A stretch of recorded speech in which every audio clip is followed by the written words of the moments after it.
या आत्या आत्या आत्या आत्या. अगं हो हो, किती वेळा आत्या आत्या म्हणशील? अहो, नाही हो, मी 2 वेळेला आत्या म्हटलं आणि 2 वेळेला आत्या म्हटलं. सो वेलकम टू आवर छोटस घर. मग या घराचं गोकुळ कधी करणार? ते विचारा तुमच्या कानालाच. का ग? बघा ना, तो म्हणतो सेटल झाल्याशिवाय बाळाचा विचार सुद्धा नाही करायचा.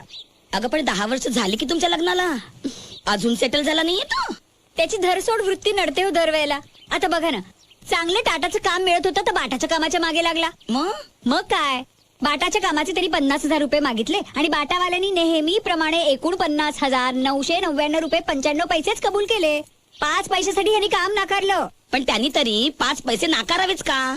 बघा ना, आणि आता काय तर त्याचाच विचार करत बसलाय घरी. आता मी त्याला म्हंटल, इतकी छान छान पेंटिंग्स आहेत तुझी, त्याचं एक्झिबिशन भरव. तर म्हणतो माझ्या ज्युनियर्सच्या पेंटिंग्स बरोबर माझी पेंटिंग्स एक्झिबिशनला ठेवणार नाही. काय तरी वागतो.